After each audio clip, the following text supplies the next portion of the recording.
Hi, and welcome. You're listening to the X22 Report. My name is Dave, and this episode 3865 BN. Today's date is March 23rd, 2026, and the title of the episode is Backchannels, Trump Triumphs Over the Deep State in China and Iran, Supreme Court Election Day ruling. Let me ask you a question. You ever see something and instantly know it's going to turn heads? That's exactly what happened when I saw these Trump Never Surrender gold sneakers. These aren't subtle, and they're not supposed to be. Gold finish, red, white, and blue details. Never surrender right on the shoe. You put these on, people definitely notice, period. What surprised me most? They're actually comfortable. Solid build, lightweight, and wearable. Not just something you buy and leave in the box. These are made to be worn and seen. And the message hits. Never surrender isn't just branding, it's an attitude. Whether you're out running errands or showing up somewhere you want to make a statement, these do exactly that without saying a word. They're also a killer gift. If you got a Trump supporter, a collector, or someone who likes bold, unapologetic style, this is a win. They're unique, they're different, they're just awesome. One more thing that matters. These are a limited run, numbered pairs. Once they're gone, they're gone. If you want to grab a pair, our loyal audience will get 30% discount while inventory lasts. Go to themagaoffers.com/X22. That is themagaoffers.com/X22. And if you'd rather order by phone or talk to someone directly, you can call 855-550-MAGA. And be sure to use my code for even more savings when you call. Again, that number is 855-550-6242 or 855-550-MAGA. If these speak to you, don't wait on this. Inventory is moving fast, and once these sell out, that's it. Grab your pair and make a statement. Visit themagaoffers.com/X22 or call 855-550-MAGA and give them promo code X22 for an even bigger deal. Or just click the link in the description. Let's get into the economic collapse, political, and geopolitical news. Now, the deep state, the corrupt politicians, big tech fake news, the puppet masters, you can see that Trump now is setting everything up to take control of the energy across the globe. And you have to remember, the deep state, the central bankers, they have control over the energy. And it looks like he's using back channels now to speak to certain individuals in Iran. Now, is this the old Iranian leadership, or is this the new government that is forming right now? I do believe it's the new government that is forming, and I do believe once the United States gives the backing to this new government, you're going to see the people go along with it. And you could see that this is what happened in Venezuela. So yes, is there regime change happening? Absolutely. Is Trump bringing in the military and actually installing the leader that he wants from the outside? No, I don't believe so. I do believe that this is happening within Iran. Trump has given them support, just like Venezuela, and we're going to see that occur. Now, again, he is using back channels, and basically, when you look at Iran, Trump has already triumphed over the deep state and China. Remember, China was getting oil for $8 to $10 per barrel. Trump now is bringing everything in alignment. And think about it. When we came off of the gold standard going all the way back to 1970, 1971, what happened? People felt the pain because we went off the gold standard. We went to the petrodollar system. And yes, Europe was a complete and utter mess. Here we had even days, odd days, depending on your license plate, or red and green flags, letting you know that you could fill up your car. Now, Trump, he knew that once he went into Iran and he removed that fear tax from the fuel, that yes, it would cause chaos in the system because he's undoing everything that he did going all the way back to 1971 and removing that fear tax. So he's always going to make sure that the people of this country are protected. Did we see oil prices go up? Yes, but think about it. He brought them way down before he went into Iran, and they went up a little bit, not to where Biden had them. So is the pain that much on the people? No. And like I said in my economic report, I do believe that as we move forward, this war with Iran will be over before anyone even realizes it. And he did this in the very beginning because he knew the midterms were coming up. So basically what he did was he set everything up for the midterms. Remember, Trump and his administration said, we're going to concentrate on our message. It's the economy. That's what we're going to concentrate on. So without Trump doing this, do you think he would have a really good message? No. He knew that he would have to go into Iran. He knew he would have to remove everything the globalists have done. He knew that he would have to put China in a corner. And basically have their economy suffer, have Europe's economy suffer. So we could have a prosperous economy. Remember, Europe, China are heading in a completely and utterly different direction than the United States. The United States is heading in the direction of the golden age, removing the private West Central Bank, removing the globalist system, removing the green energy, removing all of this. So by Trump doing this and taking control of this region, he will set the economy up to be absolutely incredible because oil prices are going to drop like a rock. And people won't even remember what happened in the 6 weeks that we went into Iran. Actually, it'll be a thing of a past. You know what they'll remember? They'll remember that fuel right now is $1.40 a gallon. They'll remember that, hey, look at all these jobs that Trump is creating. They'll remember that election day is just one day. They'll remember that all these people that were treasonous to this country are now being investigated. They'll remember that he shut down the borders. They'll remember that he deported the worst of the worst from this country. They'll remember all of these things. This will give the Republican Party the edge to win the midterms no matter what. That is what he's setting up right now. Now, yes, if we get the Save America Act, which we'll see how that plays out, will this all work in Trump's favor? Absolutely, because think about everything that he's just done. And if they can't cheat in the election, do you think this will be a landslide? Will it be a red wave? Absolutely. Now, let's say the Save America Act, they decided to push back on this. The rhinos push back on this. And Trump shows everyone from Fulton County, from Arizona, many other places, that the elections were rigged. Will everyone be behind the executive order because it's a national security threat that everyone must show voter ID? Absolutely. Actually, the polls are already showing that. Trump is in a win-win situation. He already won in Iran. He's just waiting for the allies. He's just waiting to seal the deal in the Strait of Hormuz. He's already defeated the terror threat. Everything that China, the deep state, set up in Iran has been removed. It's destroyed. He's waiting for the other deep state players to come in line. And yes, are they going to push back? Of course they are. They don't want to do what Trump is doing. They don't want to agree to, hey, you know what? We'll guard the Strait of Hormuz. Because again, this is not where they're headed.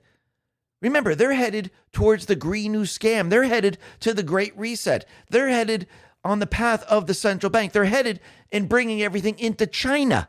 And they're headed into using windmills and solar power and everything like that. They weren't interested in anything that Trump is doing. But now he's forcing them. And as he forces them, they have no choice but to do what he wants. They never thought he'd even do this. And now it's completely and utterly falling apart around them. He has all the leverage. When he said in the very beginning, the war is already won, because basically what he was saying is, listen, they put up this idea that Iran would be able to destroy anyone that came after it. They'd be able to protect their entire country with the weapons that they had. They had ballistic missiles that could reach the United States. Well, we were just shown that they do not have ballistic missiles that can reach the United States. They have ballistic missiles that can reach Europe. And Trump is using this against those European leaders or those installed leaders. And once again, he just showed the world everything that they talked about. They have nothing. Nothing that can match the United States. So when Trump said he already won, he had to show everyone, look how easy it was to destroy everything they had. Now he's going to show everyone, look how easy it is to gain control of the Strait of Hormuz.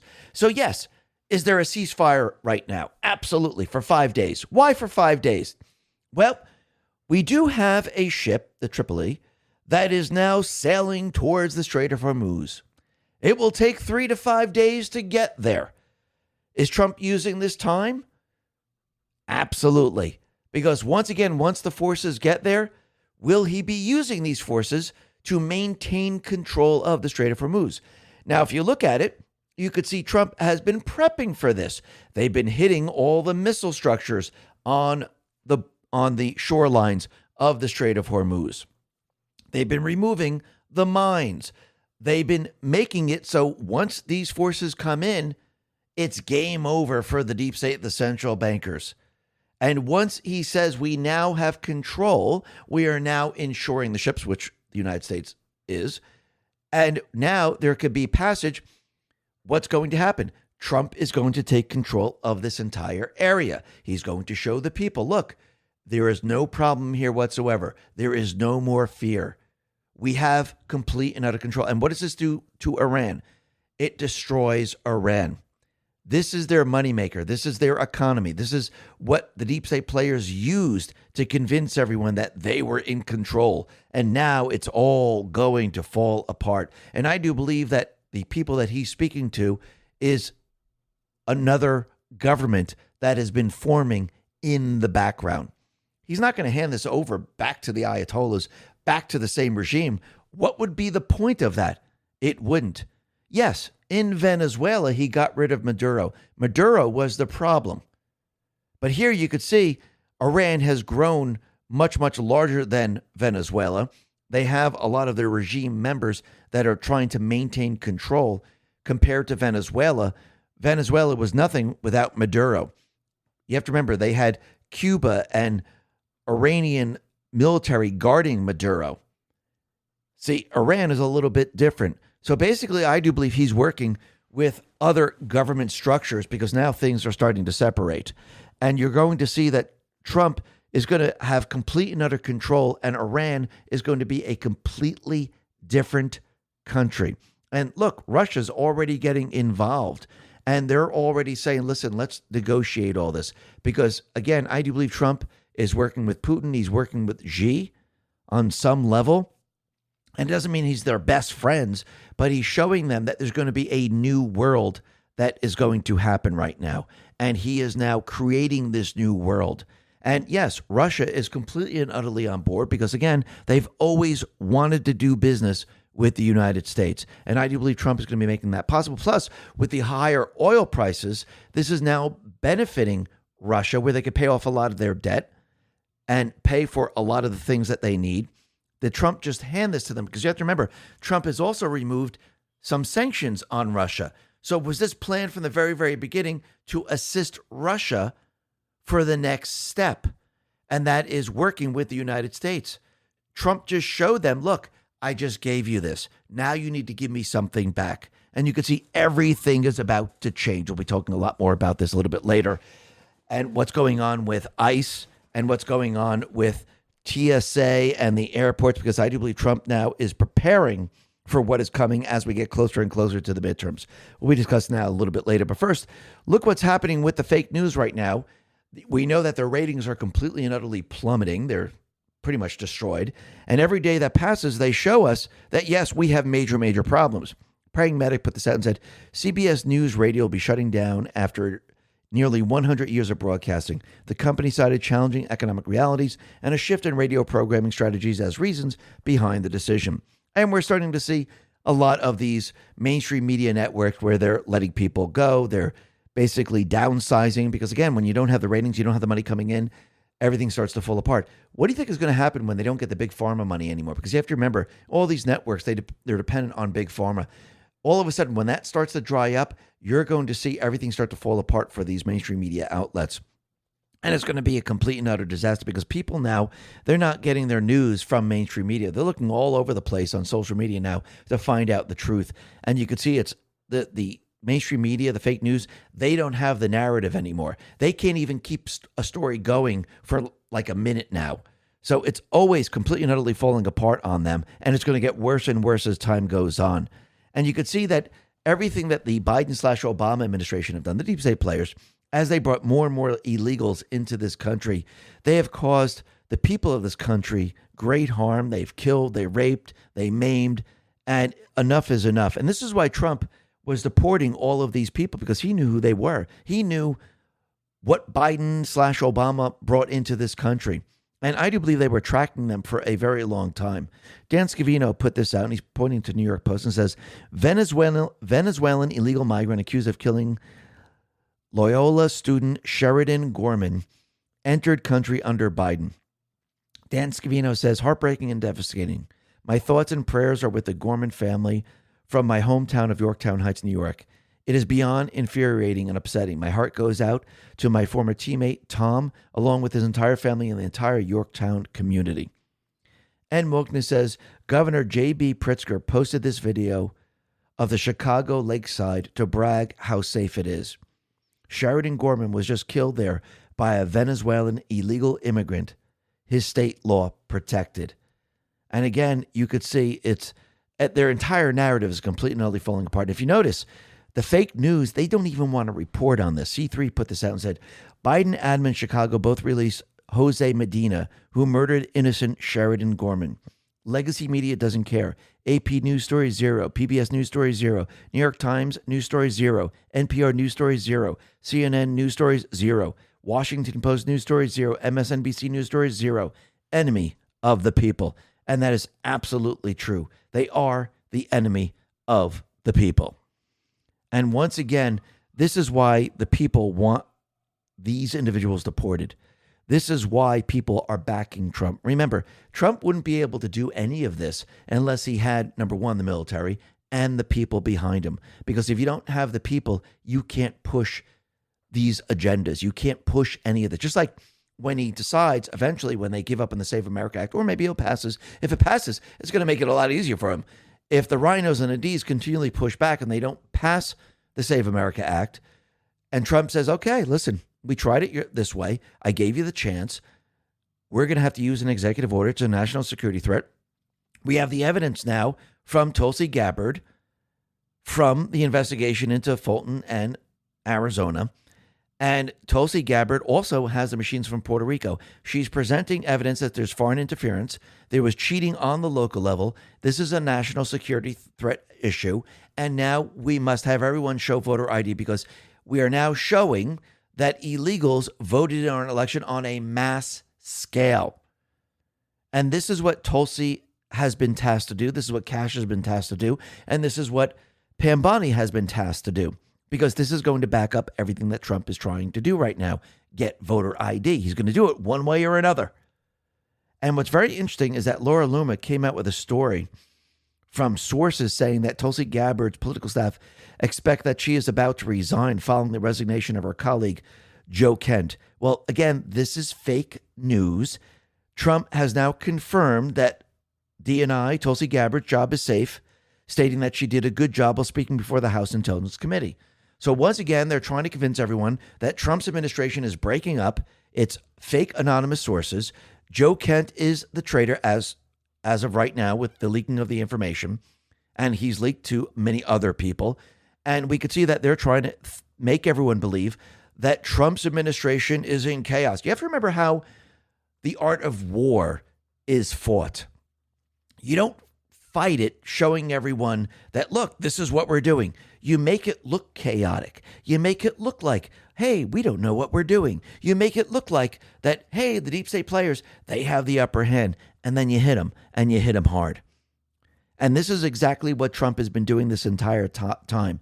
Optics are very, very important. And you could see as of right now, Trump has the optics on his side. And every time the fake news tries to convince people that, hey, look, he has no idea what he's doing. He has no idea what he's doing with the Iranian war. He's so confused. No, he's a planner. He builds buildings for a living. And he knows every single part of the building. When he came into the presidency, he devised a plan to take back this country, a plan that the deep state wouldn't see coming, a plan that would confuse the fake news, a plan that people wouldn't understand until they experienced the plan. And that is what you're witnessing right now. So all the rumors and everything that they're saying, it's by design. And yes, you're going to see the deep state try to convince everyone that, oh, his administration's in chaos. It is not. He has the trusted people in place. They're doing the job. They're reversing everything the deep state players have done. This is why the news keeps coming out saying they have no idea what they're doing. Remember, John Brennan, the fake news, they've been cut off. Their security clearances have been removed. They have no idea what is going on. Trump, from his team, he knows who the leakers are. He knows who they're feeding information to. He knows, and he's feeding them ridiculous information, and that ridiculous information, that is going to certain people. He knows all of this, and he's using these people. And you can see there's change happening across the globe right now. In France, in Nice, you could see thousands have celebrated a mass victory of right-wing nationalist candidate. We see the AfD party is gaining traction now in Germany. We see things are changing in the Western Hemisphere with Ecuador. Soon, Brazil. That is going to actually change. Everything now is changing across the globe. And what's very interesting, as Trump continually pushes this change, you're going to see certain deep state players try to stop it. And remember, every single country has deep state players in them. China does, Russia does, just like we have deep state players in the United States. And when you look at Russia, you can see the deep state players. What are they trying to do? They're trying to stop all of this. FBI Director Kash Patel put this out and said, the FBI has identified cyber actors associated with Russian intelligence services targeting users of commercial messaging applications, including Signal.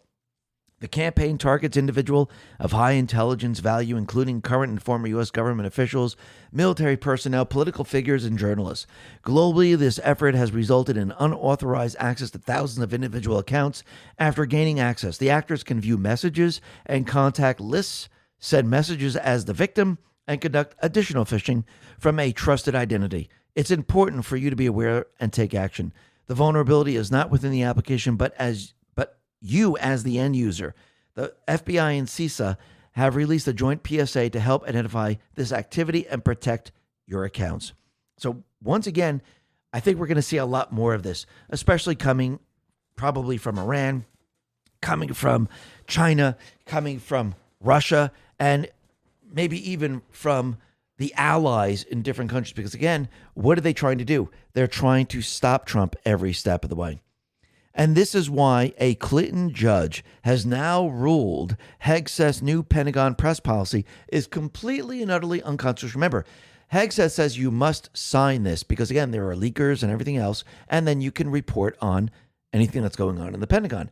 Again, the CIA reporters decided we're not going to sign these things. A couple of people have done that. And now they're trying to get these reporters back in because why? Because they're not getting any information. There's no leaked information going to them. So now, again, a corrupt judge decided, okay, we're going to try to reverse this, and we want these reporters back in there so they can start getting certain information from certain sleepers that are still in these agencies. Remember, these agencies are made up of thousands upon thousands of people. So yes, are they trying to do this? Absolutely. Now, are they going to appeal this? Absolutely. Sean Parnell posted that we disagree with the decision and are pursuing an immediate appeal. And the judge denied the Pentagon's request for an even shorter stay pending appeal and gave the department 1 week to comply. So they have 1 week to comply, or all the reporters can come back in and the leaks can begin. So let's see how this all plays out. This is going to be very, very interesting. But the other thing that we could see is Trump now is going into all these different nations like Cuba, and he is now shifting everything. And M.A. Rothman put this out, and this is coming from Victor Davis Hanson, and it says Trump has Cuba in a stranglehold. Nobody gave Trump credit for geostrategic thinking. Victor Davis Hanson says, look at Cuba and think again. The Castro regime survived for decades on three lifelines: Russia's support, Obama's opening of relations, and subsidizing Venezuela oil from Chavez and Maduro. Obama propped the communist government up. That's why he opened it up. Maduro kept the lights on. Russia provided diplomatic cover. Trump has systematically cut every one of those lines. Venezuela is now under American influence.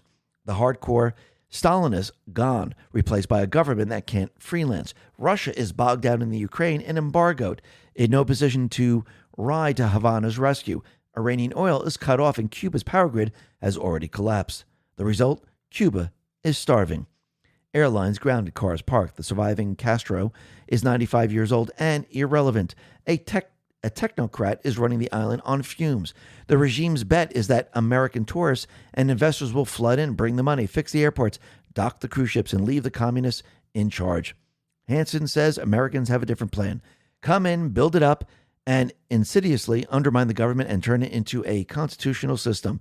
The campus left loves Castro. They romanticize that island for 60 years. But offer them Spirit Airlines, charter flights, Carnival cruises, and McDonald's in every corner in Havana, and suddenly they don't want Cuba freed at all. Trump isn't just fighting a war in Iran. He's quietly dismantling every communist regime in the Western Hemisphere at the same time. And that is absolutely true.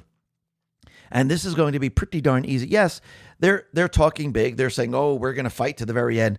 Do you really think it's going to be that difficult to fight or even remove the regime in Cuba? They have no power. They have no gas. They have nothing there. I mean, look how easy it was with Venezuela. Do you really think Cuba is a problem? I don't think so. And you're going to see the people rise up. People say, okay, we had enough. Let's bring the American people in here. Let's free our country. That is what you're going to see. And you can see John Brennan, he is now panicking like we've never seen before. And you can see that he has no intelligence. He's been cut off. His security clearance is gone. Everyone around him, their security clearance is gone. And they keep pushing out the same story that there was no threat from Iran to justify the bombing campaign. He says the administration is lying fast and furiously to cover it all up. There was a threat to the entire global economic system. Yes, there was a threat of terrorism. There was a threat that they were creating a nuclear weapon. They had the fuel. But what was the real threat? The real threat was on the global economy. The real threat was China. The real threat was something a little different. But if Trump said that, would people believe it? Most likely not. But they were trying to build weapons. They were trying to protect their fear tax. And eventually they were going to use it to start World War III.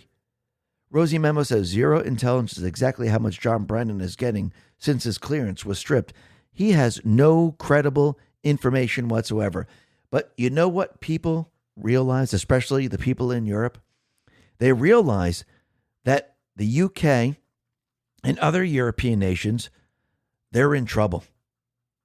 Henry Bolton, OBE, put this out and said, in case you're wondering, the UK has no exo-atmospheric anti-ballistic missile interceptor system, no layered missile defense architecture, no integrated national system protecting our cities or infrastructure. Our best system is the T-45 destroyer with Astra Viper, but it's primarily a fleet protection asset.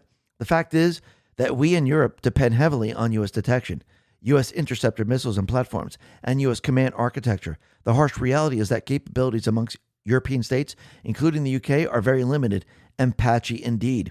And basically, when Iran decided to shoot their intermediate range ballistic missile on Diego Garcia and it fell short of 4,000 kilometers, guess what? The European nations realized, wait a minute, they can hit us, but anything the United States has is pretty darn safe. Rasmussen report says the Iranians still only have a 2,000-mile range missile, but sacrificed two missiles to make everyone believe they had secretly created a 4,000-mile range version. Absolutely. And Trump is going to use this against them. So Europe is stunned after realizing Trump was right. Many of their capital cities may be in range of Iranian ballistic missiles after they targeted Diego Garcia. London, Berlin, Paris, Munich, Rome, Oslo. Trump warned them. And Iran was lying about everything. So basically, now they're getting it. They're starting to realize. And that not just the installed leaders. Forget about the installed leaders. Because again, they're not thinking the same way the people are of those countries. The people of the countries, the parliament, those people that are still representing the people, they're looking at this going, wait a minute. What did we just witness? You see, again, you have to remember the installed leaders, they were in line with starting World War III. The people of those countries, they don't want World War III. Trump just showed the people. That is very, very important. And he also showed that NATO is a paper tiger. This is what he put out. Without the USA, NATO is a paper tiger. They didn't want to join the fight to stop a nuclear-powered Iran. Now that fight is militarily won, with very little danger for them. They complain about the high oil prices they are forced to pay, but don't want to help open the Strait of Hormuz. A simple military maneuver that is the single reason for the high oil prices. So easy for them to do, with so little risk. Cowards. And we will remember, President DJT, ask yourself a simple question. Why don't they really want to assist in guarding and protecting the Strait of Hormuz? Because the globalists would lose control and everyone would see the oil prices drop dramatically. Remember, their plan, and think about the UK, think about France, think about Germany, think about the EU as a whole, their plan is to do what? To go green. Would this help or hurt them? It would hurt them. This is why they push back. So when Trump says that NATO is a paper tiger, what does that mean? Well, it's something that looks powerful and scary on the surface, but is actually fragile, harmless, and fake. Like a tiger made out of paper that falls apart the moment you touch it. It was famously popularized by Mao Zedong in the 50s when he called the United States and Western imperialists paper tigers. The phrase means the thread of strength is only on paper. Refusing to help the U.S. during the risky part, it shows that NATO, they're really not as strong as everyone thinks. But they still won't lift a finger to reopen the strait. So Trump proved NATO only looks like a strong alliance on paper. 28 plus countries, Article 5, Mutual Defense Treaty, big headquarters, etc. In reality, without America carrying the load, funding approximately 70% of NATO's capabilities, providing the real combat power, and actually showing up to fight, the alliance is nothing. They're freeloading. They're useless. They're happy to benefit from cheap oil and U.S. protection, but won't contribute when it matters, even for something low risk that directly affects them. And we know why they're doing this, because again, it will show that the Green New Scam is dead. The Great Reset is dead. Everything that they were trying to push is now dead. So Trump now is preparing the narrative when the deep state uses a false flag to push World War III. They will try to push Article 5, which would suck the U.S. into the fight. Trump is going to say, listen, you guys handle it. You're powerful. You're good to go. Oh, wait a minute. You're a paper tiger. So you need the U.S. help? So we're going to have to do it our way. He's going to shut this down very, very quickly. So basically, he's already prepping everything for what they're trying to do here. And you can see, I do believe the deep state players, they were going to try to use NATO to say and, pound their chest. And now they won't be able to do this. It's not going to work the way they think it's going to work. And you can see that Iran's leadership, they're screwed. They're done for. Yes, they're talking a lot. And actually, you had one of the IRGC spokesmen mock Trump in English, said, hey, Trump, you're fired. You're familiar with this sentence? Thank you for your attention to this matter. It means they have nothing. Zeneb Raboa put this out and said, IRGC has no idea what's going on. Their whole chain of command has been compromised and now actively being destroyed. They have no idea what to do or say. Even their action have been sporadic and managed to have the whole Gulf against them now. And basically, they have nothing whatsoever. They are screwed. And you could see that the world now is not on their side. The Middle Eastern countries are not on their side. Basically, everyone is against them. And basically, they're done for. But Trump put this out and said, if Iran doesn't fully open without threat the Strait of Hormuz within 48 hours from this exact point in time, the United States of America will hit and obliterate their various power plants, starting with the biggest one first. Thank you for your attention to this matter. This was on the 21st at 6:44. America Debunk put this out and says, sometimes the news gods just decide it is your weekend. In a span of 24 hours, Trump issued one of the most jaw-dropping ultimatums in modern presidential history. Forced Democrats to own the airport chaos they created and watch the man who spent 2 years trying to destroy his first term die while Trump sits comfortably in the White House for a second term. This is perfect. A sitting president just issued a 48-hour military ultimatum to foreign nation, signed it like a business letter, and posted it publicly on social media. The media called it unhinged, erratic, dangerous. The persuasion filter says something completely different. This is one of the most solid negotiating moves you'll ever see. Here's why. Scott Adams once talked about the concept of future pacing. You paint a picture of what happens next so vividly that the other side can see it clearly. Trump did not say, we are considering options. He did not say consequences may follow. He named the specific target. He named the order. He put a clock on it. He signed his full name. This is not a threat. This is not a preview of a reality that is already decided unless Iran acts. He painted the picture in your head.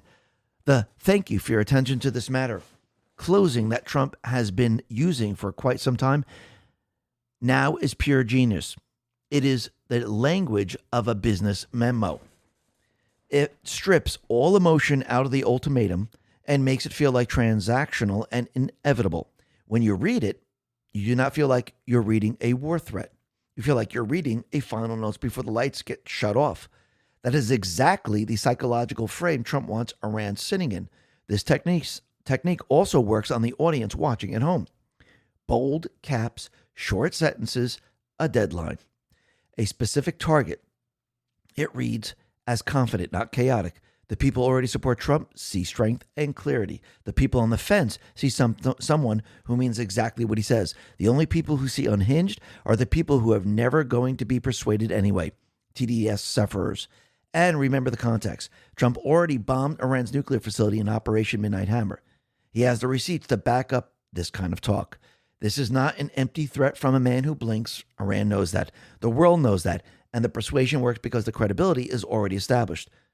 And basically, Trump has them exactly where he wants them. And then he put this out on Truth. I'm already pleased to report that the United States of America and the country of Iran have had, over the last 2 days, very good and productive conversation regarding a complete and total resolution of our hostilities in the Middle East. Based on the tenor and tone of these in-depth, detailed, and constructive conversations, which will continue throughout the week, I have instructed the Department of War to postpone any and all military strikes against Iranian power plants and energy infrastructure for a 5-day period, subject to the success of the ongoing meeting and discussions. Thank you for your attention to this matter, President DJT. So in one breath, he gave them an ultimatum. Individuals within the Iran government came forward. Now, if you notice, he didn't say IRGC, the Islamic Republic. We could see that Trump, he's winning the war against Iran. The Ayatollah is already removed. And the bigger question is, will the people be able to take back Iran? Will the people regain control, and will they have elections? Which I do believe that is the goal of all of this.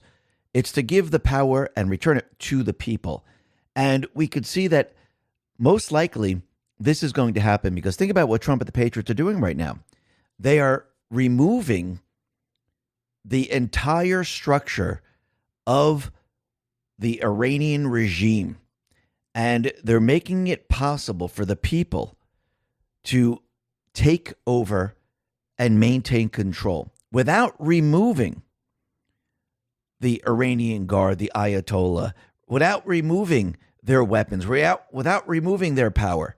The people would not be able to maintain control. So Trump and the Patriots, they're letting the people know that the U.S. is backing them. The U.S. has their back. And I do believe this is going to push the Iranian people to have elections. And I do believe that is where all this is headed. And when you look at Kalshi says, the question is asked, will Iran hold a presidential election? As of right now, it looks like a lot of people are saying before January 1st, 2027, 37%. Before July 1st, 2026, 14%. I do believe that these numbers are going to begin to change quite a bit. I think what's going to happen is more and more people are going to see that the people have the power and the people are going to have elections most likely this year. And remember, Kalshi is the first and only legal prediction market in the U.S. And they got approval from the federal government. And now people use these markets to make money from their opinion, knowledge, or hedge risks they face. And if you'd like to try Kalshi out, you can go to kalshi.com/X22 and you can get a free $10 credit when you trade $100. That is kalshi.com/X22, or you could just click the link in the description. He said the country of Iran. That is very, very different. So the Iranian foreign minister denies Trump's statement on peaceful talks with Iran, stating there is no dialogue between Tehran and Washington. Now, again, is he going to come out and tell everyone, yes, I'm negotiating, while the rest of the regime is around him? Most likely not. That's scenario number two. That's scenario number one. Scenario number two is that Trump is not speaking to him at all, and he doesn't represent the Iranian country. Think about that for a second, because he didn't mention the Islamic Republic, the Islamic regime, the IRGC, or anything like that. It was the country of Iran. It was very, very specific. So basically, it's either he's dealing with this individual and this guy knows not to say anything around the other regime leaders, or he's speaking to someone completely different. And remember, Treasury Secretary Scott Bessent says Iranian defections are happening at all levels. Trump says it doesn't get reported here in the U.S. very well, but we are trouncing them from the air, and the regime will probably collapse within itself. And that's exactly what you're witnessing right now. So for Trump to say all of this, two things are happening. He needs to buy a little bit of time for the Tripoli ship to get there with the forces to probably maintain control of Karg, maintain control of the Strait, or at the same time, a deal is very, very close. So that's interesting. Now, the fake news is trying to make it seem like Trump is chaotic. He has no idea what he's doing. He's not reaching his goals. No, Trump knows exactly what he's doing. You see, everyone's looking at the terrorist regime. Everyone's looking at the nuclear weapons. No one's looking at China. No one's looking at the energy. No one's looking at how he took the control out of London and now is insuring the ships, how he's now controlling the flow of energy, how he's removed sanctions for Russia, and Russia is able to pay off a lot of their debt via the Ukraine war, how he's assisting Russia where Russia is going to assist the United States, where Trump now is putting pressure on China and hurting their economy at the same time. You see, Trump goals have been met. Yes, he destroyed their military. He destroyed everything they're trying to do. But the other goals, the main goals that he was going in there for, they have been met. Trump says the United States has blown Iran off the map, and yet their lightweight analyst, David Sanger, says that I haven't met my goals. Yes, I have, and weeks ahead of schedule. Their leadership is gone, their Navy and Air Force are dead, they have absolutely no defense, and they want to make a deal. I don't. We're weeks ahead of schedule, just like their incompetent election coverage of me. The failing New York Times always gets it wrong. President DJT. And that's absolutely true. And Trump let everyone know we're getting very close to meeting our objectives as we consider winding down our great military efforts in the Middle East with respect to the terrorist regime in Iran, completely degrading Iran's missile capability, launchers, and everything else pertaining to them, destroying Iran's defense industrial base, eliminating their Navy and Air Force, including anti-aircraft weaponry, never allowing Iran to get close to nuclear capability, and always being in position where the USA can quickly and powerfully react to such a situation, should it take place.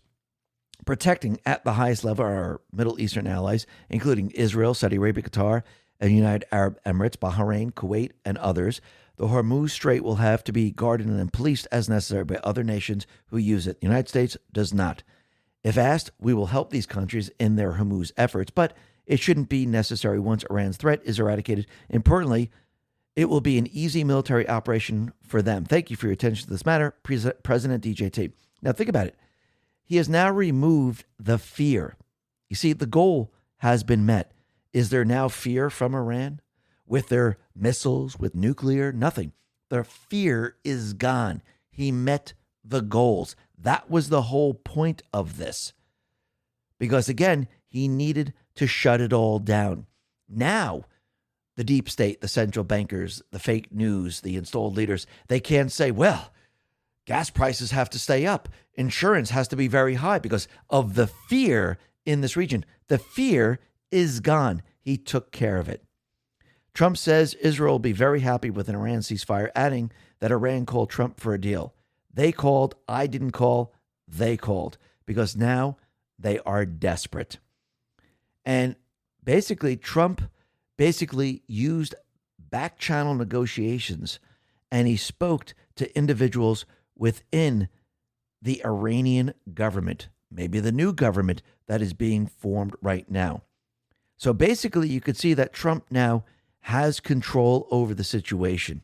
Trump says he is negotiating directly with a top person in Iran, not with the supreme leader, Khamenei, to reach a deal. Now, a lot of people believe that it's Mohammed Ghalibaf, Speaker of Iran's parliament.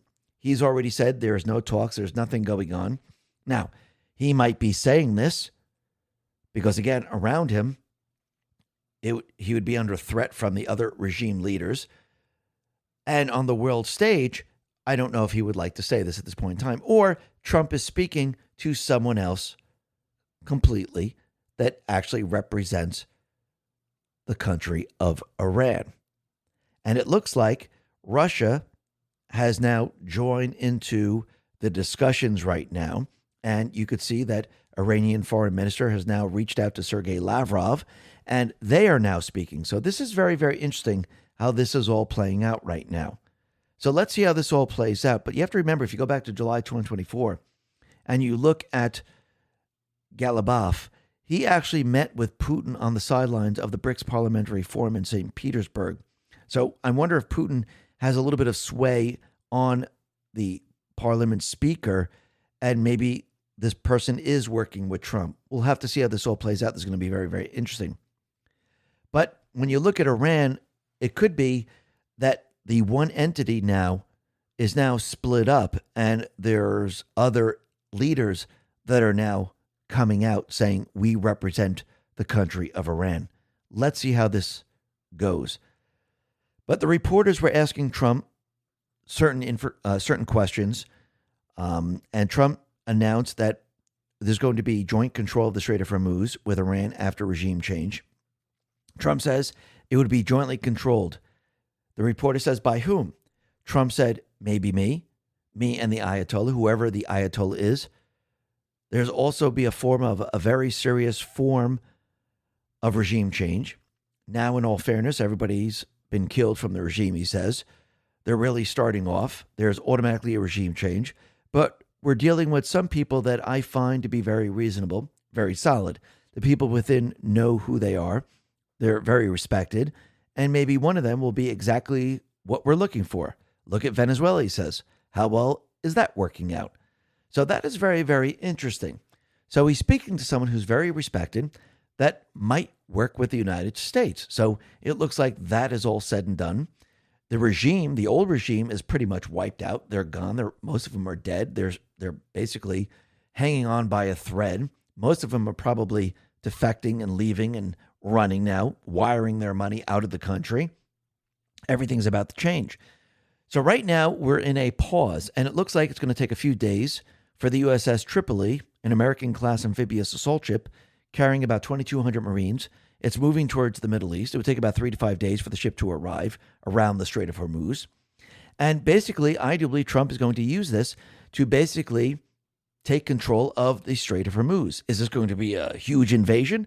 No, I think the forces, a tactical force, will be used to control it. They'll control the borders, the missiles and everything else, the ships, whatever's left, probably not much. That will all be eliminated. And Trump will show the world that the fear is gone. The Strait of Hormuz is now controlled. Insurance prices are going down. Oil prices will start going down. Everything will begin to change. And you could see, as of right now, it's all changing. And think about this. This has to do with China. It has to do with the deep state. It has to do with the Green New scam. Remember, all of this was taking place because they were going to shift everything from Europe using very high fuel prices for fear and bring it all into China. Matt Moore says, for those who can't read the room, Trump's threat to blow up Iran's energy infrastructure isn't even explicitly aimed at the Iranian regime. It's aimed at China Ask yourself, who's really the biggest loser if the Iranian regime can't continue exporting oil? Bingo. I expect to see some major decisions coming out of Beijing in the next 48 hours. I don't know if Beijing is really going to get involved. I think they're going to stay low for a little while because, again, this is not what they do. They do everything behind the scenes, and they really don't want to get involved out front to say, hey, we were involved in all of this. So Trump is actually shifting the leverage, and now he has the leverage over China. And he used Backchannels to talk to the new Iranian government. And that reminds me of Post 3925, April 9th. Backchannels are important. Patriots stand at the ready. Shills whine. So that is very, very interesting as we move forward. And Trump, he said, peace through strength, to put it mightily. This came right in the middle of the ongoing U.S.-Iran crisis war, or as Trump would say, excursion. He issued a 48-hour ultimatum to Iran. Reopen the Strait of Hormuz or face obliteration. Backed it with a real military pressure, strikes and threats. Hours later, he announced a productive talks with Iran and paused further strikes for 5 days. Why? To put it mildly. To put it mildly, that's putting it lightly. It's actually way more extreme than it sounds. He's bragging. Peace through strength doesn't even begin to describe how overwhelmingly dominant and hardline his approach is. The military threats, deadlines, and shows of force are so intense that calling the outcome peace through strength is mild, implying it's closer to total dominance or crushing victory through overwhelming power. Basically, he's flexing. Yeah, peace through strength, but you have no idea how strong we really are being. Classic move, Trump. Really think about this for a second. So you could see now, he is now gaining control over the choke points, gaining control of energy, putting China in a difficult position, helping Russia at the same time. Clandestine says whatever Trump's master plan is, it involves around global trade. He's securing global maritime shipping routes, especially strategic choke points, Panama Canal, Strait of Hormuz, Arctic shipping routes, Greenland, Canada. Combine that with tariffs, it's all about trade. And we know when all this is said and done, all of a sudden you're going to see everything completely and utterly change. And again, they can no longer blackmail us. They can no longer push their agenda, because once you start removing all of this, it all falls apart for the deep state and the central bankers. That's what this is all about. Yes, do they use terrorism to control all of this? Absolutely. But now they don't have the weaponry. They don't have the nuclear fear. They don't have the terrorist fear. It's all gone. Trump says now, with the death of Iran, the greatest enemy America has is the radical left, highly incompetent Democratic Party. Thank you for your attention to this matter, President DJT. And that is who he's going after now. He's always been going after them, but now, since he's removing all their power, it's going to make it easier and easier. And all those people that keep saying Trump is starting World War III, Trump has no idea. I'm going to make a prediction. And basically what you're going to see is that he did this in the beginning of this year because he knew that he needed to put everything into place for the midterms. And once all said and done, you're going to see the new government in Iran. There will be peace in this region. We'll control the Strait of Hormuz. You're going to see the allies. They're going to start to step up. All of a sudden, you're going to see the fear gone. Oil prices are going to drop dramatically. And what you're going to see is that little bump that we saw this time around, it's going to drop. The central bank is going to be scratching their head saying, hey, inflation's going down, but we don't want to basically drop rates. Trump will force them saying, look, we got it at around 2%. Fuel prices will continually drop throughout the year. You're going to see them go from $3.80, $3.90 to $3.40 to $2.90 to $2.80. By the time we hit fall, I wouldn't be surprised if they're around $2.80 or something like that. Everyone's not even going to remember what happened in Iran. It'll be a distant memory. And during this period of time, since Trump now has removed the energy barrier, you're going to see building and construction and everything else happen in this country, which means there's going to be a lot more jobs. Once he has his individual in place, Kevin Marsh or maybe someone else, if they don't basically confirm him, you're going to see rates drop. As rates drop as we approach the midterms, you're going to see businesses expand.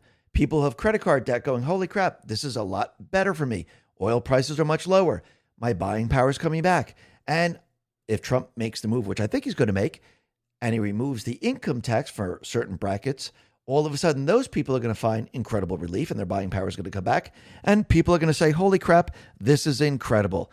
Everything that everyone talked about, everyone that tried to convince everyone that Trump is controlled by Israel, that he has no idea what he's doing with Iran, he's going to start World War III, he's not in control, it's all going to fall to the wayside. And no one will remember anything that happened during Iran, except everything is better now.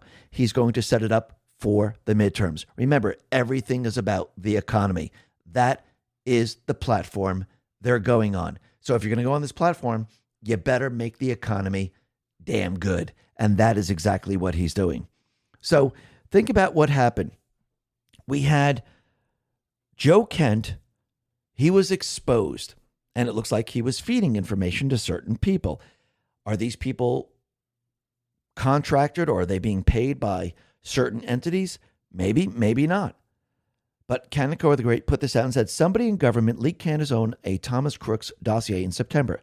Somebody in government leaked Candace Owen info about Charlie Kirk's rental car being auctioned in December. Candace said the counterterrorism agency confirmed it had received the text message about French assassins in December.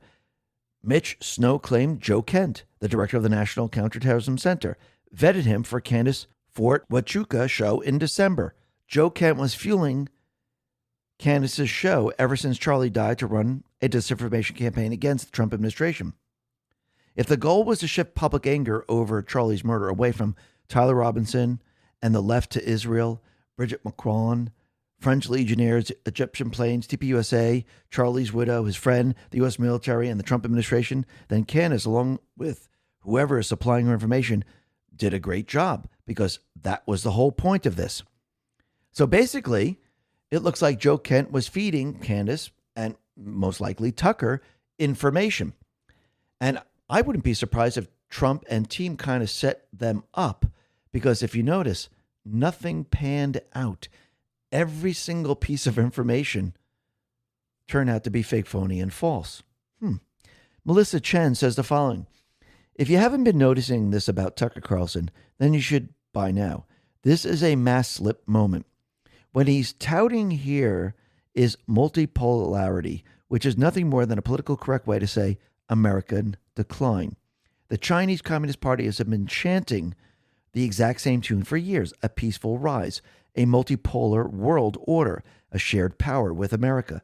They couch it in such docile language, knowing full well what it means, the slow erosion of American primacy while they build up their military capacity, steal tech, and dominate global supply chains. Furthermore, Pax Sinica, a Chinese-led world order, Pax America are fundamentally incompatible and mutually exclusive. They are antithetical systems. One cannot expand without shrinking the other. Beijing explicitly views the current U.S.-led order as an unfair constraint to its rise and wants to replace its norms with its own.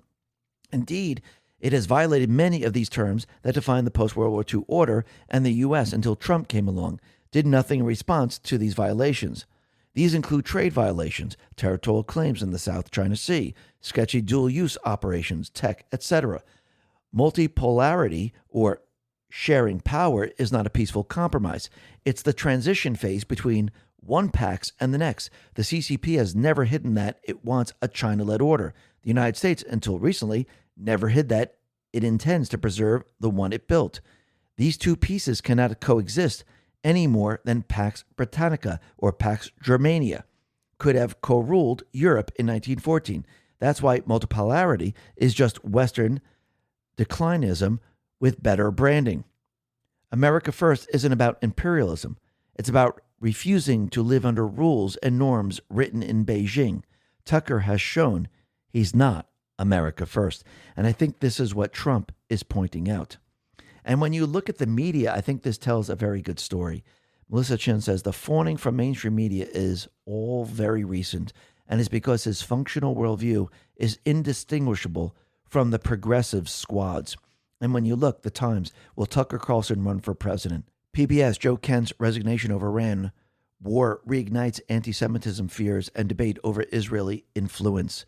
So basically, you're really starting to see it now. And I think people now understand what's going on. And let's see how this all plays out. And let's see which direction this takes. But it doesn't look good for either Tu or Joe Kent. But again, there is an investigation allegedly going on right now. And we'll see what occurs from all of this. But we could see that the D's, they're trying to get on board with the elections. They're putting their best candidates out there, actually their worst candidates, and they are definitely going far, far left. And yes, Crockett, well, she lost the elections to James Tallarico, and it looks like he is very far left compared to Crockett. And this is going to probably not end well for the D Party. But Trump, he put this out and he says, the Democrat running in Texas, James Tallarico, turns out to be a fraud. It shows after the election when he beat low IQ candidate Jasmine Crockett, no relation to David Crockett.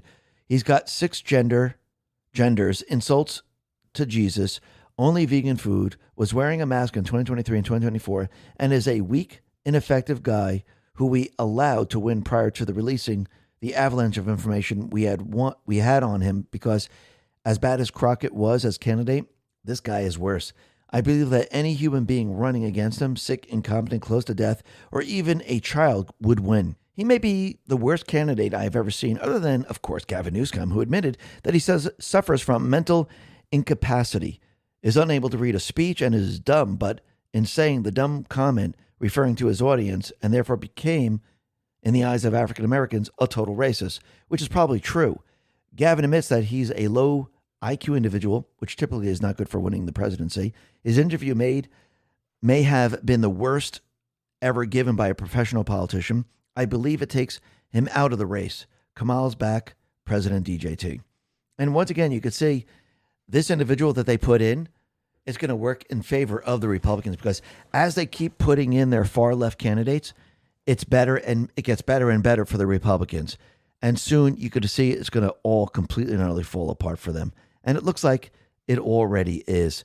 And we could see that it's really getting pretty darn bad for Ilhan Omar. Trump War Room put this out and said, Ilhan Omar funneled millions of dollars to her sister's 340B healthcare clinic in Minnesota, also run by her brother, husband. She really thought nobody would notice. This is just another example of Somali welfare fraud in Minnesota. And yeah, it's getting pretty darn bad for these people. And it's every day that passes, more and more is being exposed. And it's not just fraud. It's how they keep their system alive. It's money laundering. And basically, this is how their deep state corrupt system operates. And you could see that at this point, their deep state system, it's falling apart around their eyes. The money laundering scheme is being exposed. Those individuals that try to stop Trump the first time, it seems like they're dying off, and the blocks are being removed right now. And what I'm talking about is Robert Mueller. He just passed away at 81.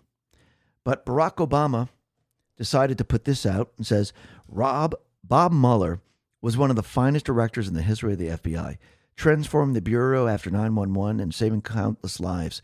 But it was his relentless commitment to the rule of law and his unwavering belief in our bedrock values that made him one of the most respected public servants of our time. Michelle and I send our condolences to Bob's family and everyone who knew and admired him.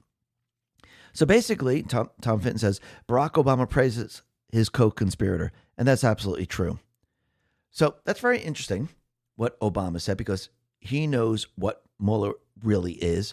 He knows that he's a traitor to this country, and Barack Obama is a traitor to this country. And what's very interesting is that Trump War Room put this out. So Twitter turns 20, which is now X, and Trump War Room put out a post from Donald Trump, and this is from 2012. When I was 18, people call me Donald Trump. When he was 18, Barack Obama was Barry Soweto. Weird. Why was that brought up once again? What is Trump trying to tell us? Is Barack Obama not who he say he is? Is he a citizen of the United States or not a citizen of the United States? I do believe we're going to find out. And when we talk about a rebellion in this country, I think it goes back to Obama and even beyond that.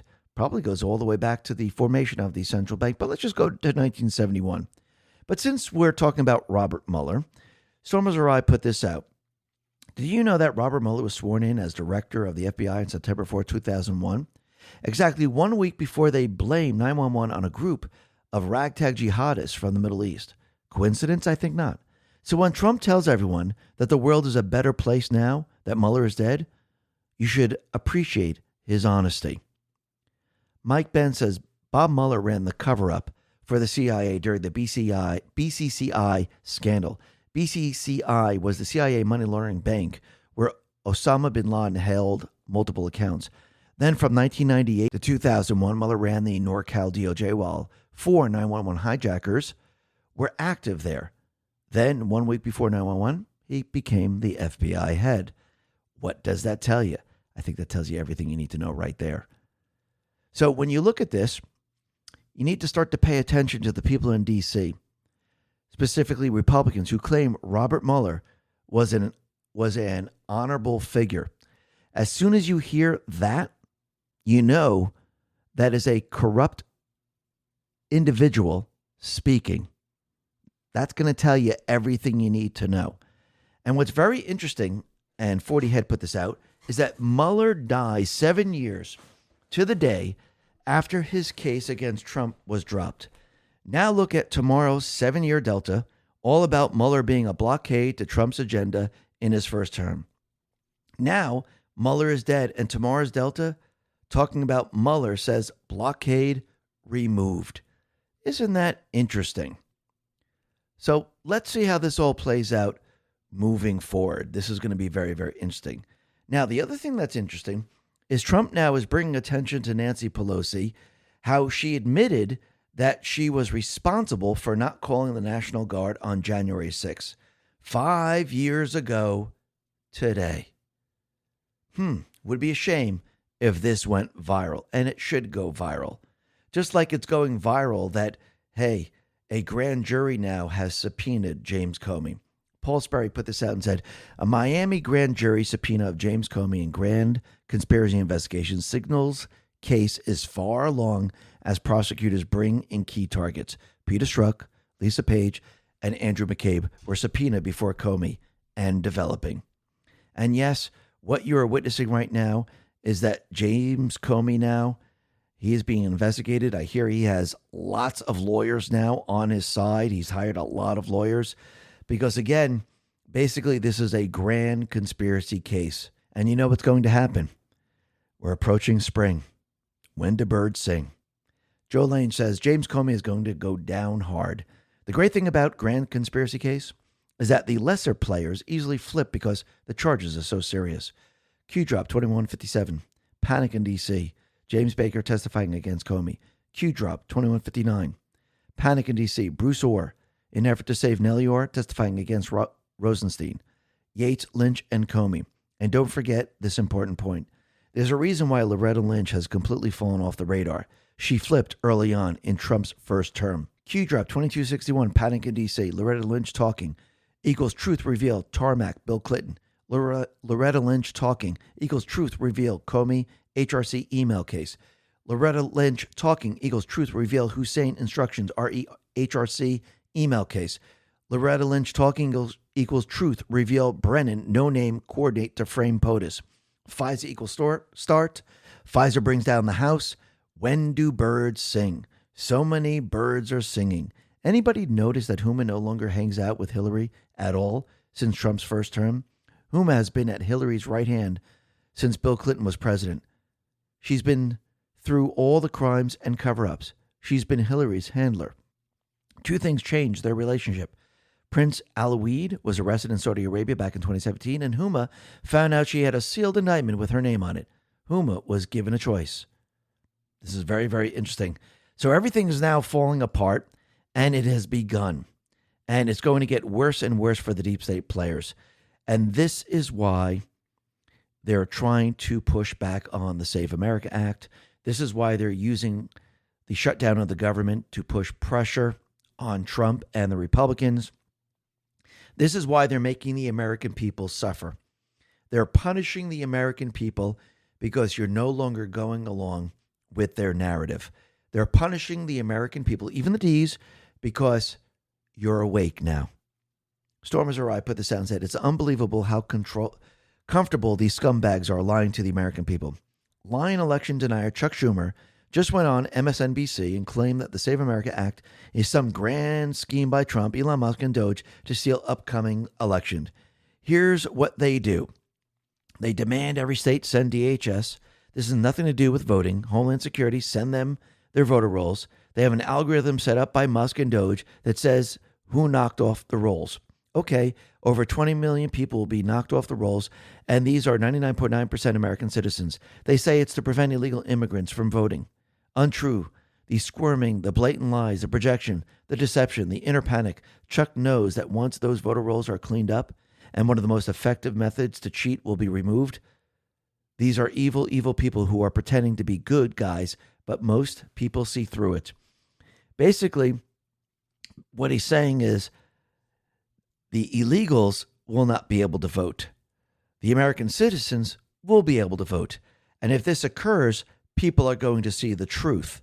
They're going to see that they cheated going way, way back. And this is why you have like Representative Mike Levin. If you change your name when you got married, take notice. Under the SAVE Act, your driver's license wouldn't be enough to vote. You need a birth certificate that matches your current legal name. Most women who change their name at marriage don't have that. And getting it costs money and it's difficult. No, it's not. Mike Lee said this is a lie.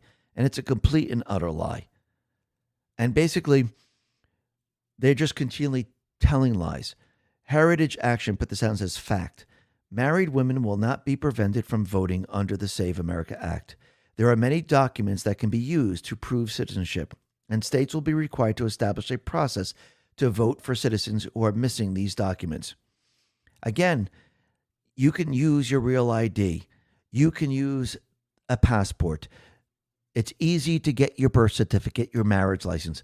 States are going to come up with a way where you can sign a paper saying that you are a citizen under perjury of law. So all of this is one gigantic lie. And basically, the fake news hasn't read the bill. Of course, they don't read it. I mean, just look at the Affordable Care Act. They don't read anything. If they read it, they understand there are other avenues, and it's very, very easy. But again, they don't care about that. They just want everyone to believe that this is going to disenfranchise the voters. No, it's going to show that the D's have been cheating because, again, if they're not able to cheat, they're going to lose the elections. And this is why they're putting so much pressure on the people of this country. They're trying to punish the people and force the people into doing what they want. But the people are not buying it. Rapper Response 47 put this out and said, nationwide disruption brought to you by Democrats who have repeatedly declined to fund DHS Gov. Don Jr. says, this is on brand for Democrats. There is no group of people who will fight harder to put the interest of illegal aliens ahead of American citizens. And that is absolutely true. And it looks like Hakeem Jeffries said the quiet part out loud. Eric Doherty put this out and said, Hakeem Jeffries says the quiet part out loud. Democrats refuse to fund DHS and TSA until they are guaranteed no ICE agents will show up to polling places in the 2026 election. All they care about is committing fraud. Traitors.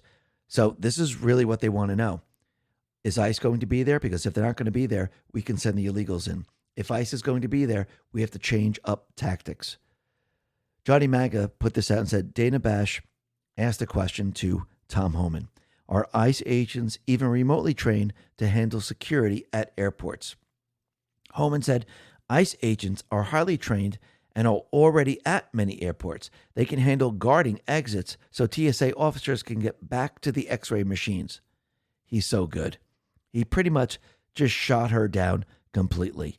And that's exactly what the ICE agents are doing in the airports. They're doing the other job so TSA can do their jobs. So ICE agents are officially deployed to Atlanta International Airport, and it seems that the people are very, very happy about this. And again, all of a sudden, what do we see happening? The lines now are getting shorter and shorter because, again, you bring in people that can guard and help in other areas, and TSA can work the machines and get the people through it. Trump, he put this out and said, I'm a big proponent of ICE wearing masks as they search for and are forced to deal with hardened criminals, many of whom were led into our country by sleepy Joe Biden and his wonderful border czar, Kamala. By the way, she never went to the border, through their absolutely insane open border policy. I would greatly appreciate, however, no masks when helping our country out of the Democrat cause mess at the airports, etc. Thank you, President DJT. Clandestine says the following. The Dems, mainstream media, are already panicking. Jeffrey claims that ICE agents are not needed at airports and suggests they could brutalize and kill Americans. How long until left-wing lunatics start protesting ICE at airports? It'll be interested to see how the Dems approach trying to counter this move. They will be desperately trying to create bad optics for Trump ICE, so they will want the situation to get messy. They want chaos. What the Dems do not want is for ICE to do a good job. So the American people trust them to do other things, like be at polling locations in November. This is about to be a massive optics battle. What if elections were as secure as an airport? Think about it. What happens if Trump now is showing you, look, ICE can control this. They can also be at the polls. It's not a big problem. I do believe Trump is now prepping for the midterms right now. And he's basically preparing the narrative, setting the precedent. Now, when they do have chaos at the airports, do you think that people are going to be on side of the protesters when they want to fly someplace? Or are they going to be on the side of the ICE agents and TSA? I think everyone knows the answer to that question because you know what it's like going to the airport. And if you have chaos delaying you, when ICE made it a lot easier, people are going to be against the protesters. So if you already have people against the protesters there, they're going to be against the protesters everywhere. Now, Elon, he has offered to pay the salaries of TSA workers during the government funding standoff. Now, that is very, very interesting, but federal law prohibits this kind of private salary supplementation. 18 U.S. Code Section 209 makes it illegal for any federal employee to accept any salary, including TSA officers, contribution or supplementation from a private source as compensation for his service as such an employee. It's a criminal statute. The law exists to prevent conflict of interest, bribery risks, and outside influence over government workers. But what could happen instead? Musk could theoretically give individual TSA workers cash gifts subject to annual gift tax limits and ethic rules. Or his company could offer interest-free loans or hardship grants. Some private donors and companies did similar things, food drives, GoFundMe-style aid in past shutdowns. But this is not the same as paying salaries. Private funds cannot be earmarked for specific payrolls without violating appropriation laws and anti-supplementation rules. So the offer spotlights the shutdown's impact and shows that the conservatives, because Elon Musk is on Trump's side, they're willing to pay their salaries. Think about that for a second. Optics are pretty darn good here. And think about it. Trump eventually, and that time is coming very, very soon, is going to use what Tulsi Gabbard has found to push his executive order for a national security threat of the elections. Awaken Outlaw put this out and said, news out today that ODNI Gabbard testified that voting machines from Puerto Rico have been seized for investigation and are being stored in secure ODNI locations. I looked it up, and PR, Puerto Rico, uses Dominion election technology. Now, I mention that because one of the interesting things about our snatch and grab of Nicolas Maduro, especially around reports that he's turning states' evidence related to the use of Venezuela's Smartmatic voting technology, is that the company doesn't have a large footprint in the U.S. Well, that is outside of L.A. County. Keep in mind that L.A. County is the largest county in the U.S., clocking in at 10 million people, making it more populous than 40 U.S. states. So it's not small potatoes. Additionally, its tech enjoys widespread use globally, meaning the fallout will include election fraud in countries around the world. Now, back to Puerto Rico and their use of Dominion election technology. Dominion is the largest election tech company operating in the U.S. under the brand name Liberty Vote, and is being used by 27 states and Puerto Rico. This implies that the reach of the investigation casts a much wider net than just the testimony Maduro can provide, specific to Smartmatic's use in the United States. We approached Puerto Rico because the request, which they agreed to, provided for a smooth transfer of the hardware, since there are no sovereign state power barriers, and for the reason no lawsuits, injunction requests, temporary restraining orders, or court challenges were filed to block, delay, or contest the handover. The ODNI was undertaking the investigation on the down low, away from prying eyes and the attention it would have otherwise drawn. This is pertinent because the handover occurred in May 2025, and the public didn't find out about it until February 2026. Had the request for the hardware software been adjudicated in the U.S. courts, the investigation would have been known about the better part of a year earlier. Now ask yourself, do you think that was just a case of happenstance that this route was taken? Or does it sound more like a tactical decision to move forward in that amounts to a stealth mode from a legal perspective? I ask because that's the case. The implication is that the investigation is massive and nationwide, hence the strategic decision to employ this end around to obfuscate the investigation's existence until it could be revealed. If true, we're now close to go time for indictments to drop. So, yeah, this was planned from the very, very beginning. And you can see now Tulsi Gabbard has this information, has the information in Arizona, has the information in Fulton County, has Maduro's testimony, and she could start comparing all of this. What do you think is going to happen? It's going to show that there was foreign interference, and it's going to show that the foreign governments also worked with what? Worked with domestic individuals here in the States. This whole thing's about to fall apart, just like that. And you could see that Trump now is building up to this. Does Trump want the deep state players to do the right thing? Does he want them to pass the Save America Act? Absolutely. So is the Save America Act going to pass? Let's see. Trump, he put this out and said, I don't think we should make any deal with the crazy country-destroying radical left Democrats unless and until they vote with the Republicans to pass the Save America Act. It is far more important than anything else we are doing in the Senate. And that includes giving these same terrible people, the Dems, who are to blame for this mess, a $5 billion cut in ICE funding, a deal which, even when disguised as something else, is unacceptable to me and the American people unless it includes their approval of voter ID with a picture. Citizenship to vote, no mail-in voting, with exceptions, all paper ballots, no men and women sports, and no transgender mutilization of our precious children. Put it all together and also let Leader Thune clearly identify those few Republicans that are voting against America. They'll never be elected again. In other words, lump everything together as one and vote. Kill the filibuster and stay in D.C. for Easter if necessary. Make America great again, President DJT. Let's see if that works. But again, you could see they're still pushing back on all of this. And they can do this very, very easily. The persistence says Senator Mike Lee confirmed that Senate Majority Leader Thune can cancel recess, and the Senate can continue working with a simple majority quorum if Democrats choose to go on a paid vacation for Easter. This is huge, and it absolutely is huge. And you can see the people are completely and utterly with Trump. Interactive Polls put this out and says, CBS News polls. Do you favor or oppose requiring people to show valid voter ID before they are permitted to vote? Favor 80%, oppose 20%. Dems, 65-35 plus 30. GOP, 95-5 plus 90. So basically, the Ds are on board, but they might be on a board for a different reason. They might think, oh, if we sign up and we have to show ID, Trump can't cheat anymore, which is going to be very funny because it's actually the other way around. But you can see the Supreme Court right now.